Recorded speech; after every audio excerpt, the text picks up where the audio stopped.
बिहार के सियासी गलियारे में जिस खबर ने हलचल मचा दी है उसके साथ, और बात है जाति गणना की।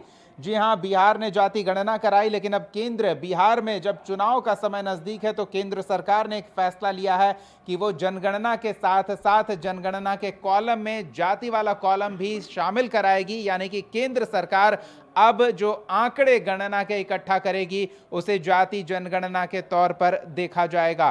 तो ऐसे में बिहार की सियासत में केंद्र के इस फैसले ने खलबली मचा दी है, और बिहार में ही नहीं पूरे देश में जाति गणना की मांग को लेकर महागठबंधन खेमा, या कहें आईएनडीआई अलायंस खेमा, विशेष रूप से कांग्रेस, या फिर बिहार में कहें तो आरजेडी इसकी मांग करता रहा है। सरकार पर दबाव बनाने की कवायद में इसे एक महत्वपूर्ण सियासी मुद्दा बनाया जा चुका है। लेकिन केंद्र ने अचानक से यह फैसला ले लिया। केंद्रीय कैबिनेट में लिए गए इस फैसले के बाद अब सियासी गलियारों में क्रेडिट लेने की होड़ सी मच गई है। किस तरह की बयानबाजी हो रही है पक्ष और विपक्ष दोनों ओर से, एक बार सुनिए जरा। मुस्लिमों जो हम लोग या कोई भी सेंसस होता है या जातीय सर्वे जो हम लोगों ने कराया, मुसलमानों में भी कई जातियां हैं, हिंदुओं में भी कई जातियां हैं, हर धर्म में कई जातियां, उन सबकी गिनती होती है। अगर आप एक बार रिपोर्ट पढ़ ले तो ये सवाल आप पूछिएगा। मुसलमान के लोग भी अति पिछड़े में आते हैं, उनमें भी दलित वर्ग है। तो ये हर एक लोगों की जो है होगी तो पता चलेगा क्या है। कल आपने आरक्षित की बात की थी, मतलब क्रेडिट लेने के लिए इस तरह का ये जाति जनगणना अभी लाया कौन तो केंद्र सरकार द्वारा उठा गया है। अब या तो जवाब वही देंगे कि भाई जात पात फैलाने वाले बोलते थे हम लोग। जाति के जहर चलाकर जातीय नरसंहार कराते थे। वो जातीय गणना का कभी उनके मन मस्तिष्क में विचार आ ही नहीं सकता है। आप मुद्दा को भटकाने, लटकाने और उसका श्रेय लूटने का खेल बंद करिए। आपके माता पिता 15 साल थे और आपके सहयोगी कांग्रेस पार्टी भी 50 साल सत्ता में रही। कितनी बार गणना हुआ है? कभी क्यों नहीं बोला?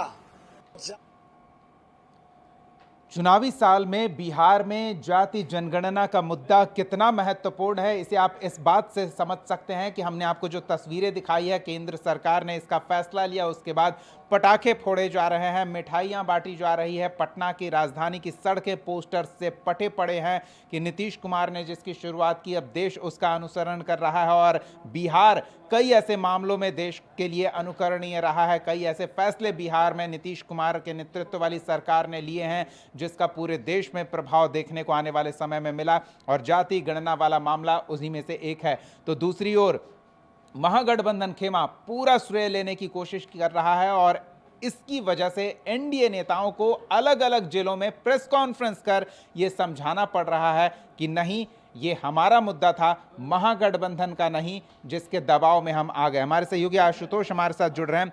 आशुतोष, महागठबंधन की पूरी कोशिश है कि ये दिखाएं कि हमारे दबाव में केंद्र सरकार ने जाति जनगणना कराने का फैसला लिया है और इसका लाभ चुनावी होगा, इसलिए जोर शोर से इसकी कोशिश होती दिख रही है। क्या चल रहा है? नहीं, बिल्कुल, और स्वाभाविक तौर पर अब खास तौर से आरजेडी की बात करें तो आरजेडी की ये कोशिश होगी कि ज़्यादा से ज़्यादा इस मामले को कैश किया जा सके, क्योंकि फैसला नरेंद्र मोदी सरकार का है और इसमें कहीं ना कहीं लीड लेती दिख रही है बीजेपी और जेडीयू।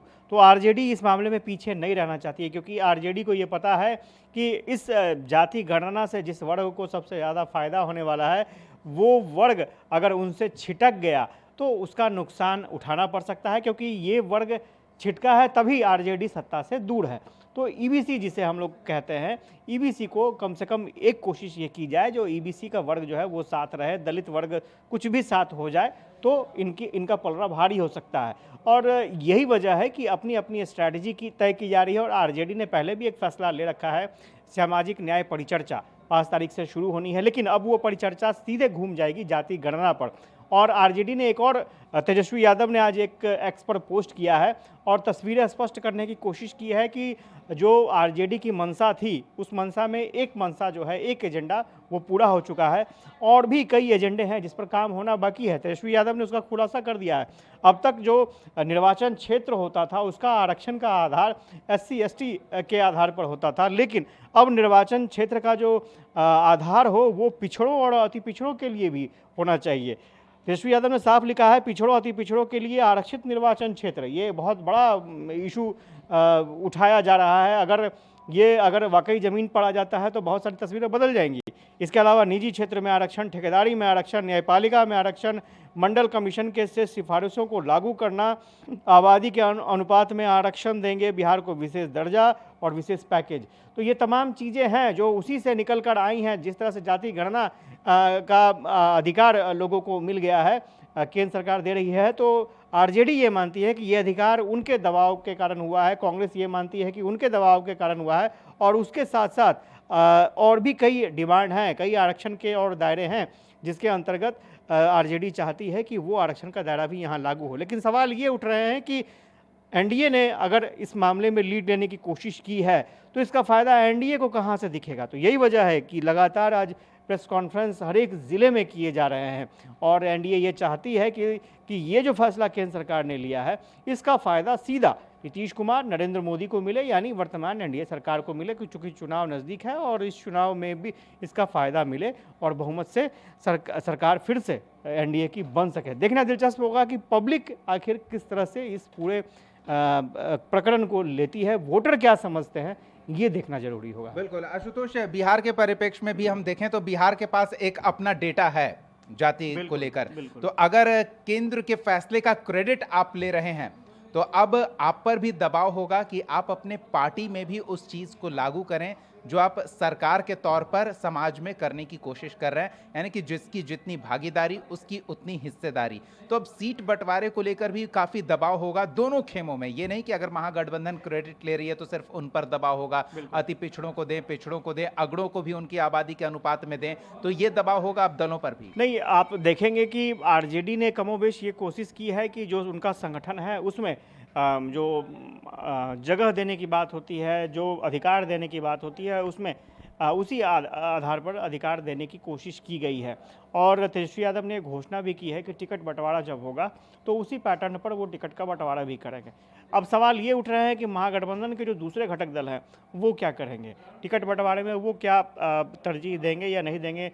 संख्या जिनकी सबसे ज़्यादा है उन्हें तरजीह मिलेगा कि नहीं मिलेगा, बाकी भी घटक देखना होगा। हालांकि कांग्रेस उस पैटर्न पर चली गई है, कांग्रेस ने दलित को अध्यक्ष बना दिया है और स्वाभाविक तौर पर आगे की राहुल गांधी की जो स्ट्रैटेजी है वो उसी पैटर्न पर है।